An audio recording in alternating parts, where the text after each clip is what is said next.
Bonjour à tous, Benoît, cadre dans une entreprise de télécommunications, va fêter d'ici quelques semaines ses 50 ans. Ce changement de dizaine l'incite à se poser pas mal de questions, notamment sur la gestion de son patrimoine.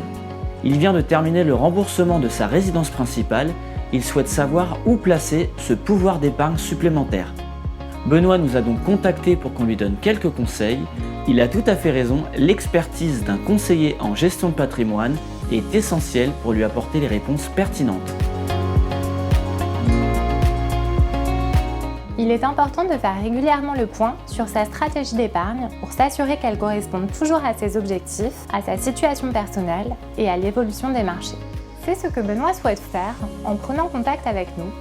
Il nous a indiqué vouloir épargner davantage. Cependant, il n'a pas précisé s'il avait des projets précis en tête et leur horizon. Toutefois, comme il a 50 ans, la préparation de la retraite doit être un objectif de premier rang dans sa stratégie d'épargne. Benoît a déjà acquis sa résidence principale. Cela fait une charge de moins, surtout à l'heure de la retraite où ses revenus vont diminuer.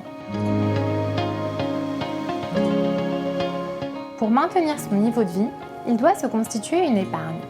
Le plan épargne retraite est l'enveloppe dédiée à cet objectif. Je lui conseille d'en ouvrir un, si ce n'est pas déjà fait, car le PER va lui permettre d'épargner à son rythme dans un cadre fiscal avantageux. En effet, il peut déduire ses versements de son revenu imposable en fonction de certains plafonds, ce qui va l'aider à se constituer un capital pour sa retraite. S'il fait ce choix, l'imposition se fera à la sortie quand il voudra retirer son épargne.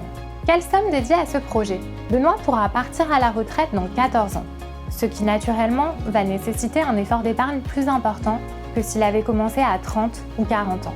Pour donner un ordre d'idée, pour obtenir un capital de 200 000 € avec un rendement de 3% capitalisé, il est nécessaire d'épargner 967 € chaque mois. Avec un horizon de 20 ans, la mensualité n'est plus que de 614 € et 25 ans, 452 € par mois. Le PER est un placement dit tunnel, ce qui signifie que l'épargne est bloquée jusqu'à la retraite, hormis certains cas spécifiques. En complément, il peut aussi épargner sur une assurance vie.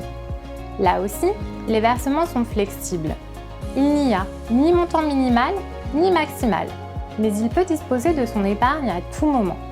Le capital n'est pas imposé, seuls les gains le sont. À partir de 8 ans de détention, il pourra bénéficier d'un cadre fiscal attractif grâce à un abattement de 4 600 € pour une personne célibataire, 9 200 € s'il est en couple. Je lui conseille de prendre rendez-vous avec un conseiller en gestion de patrimoine pour lui parler de ses projets. Ce professionnel pourra évaluer avec lui les sommes que Benoît peut réserver à son plan épargne retraite et à son assurance vie. Il pourra aussi définir l'allocation qui lui permettra d'atteindre ses objectifs.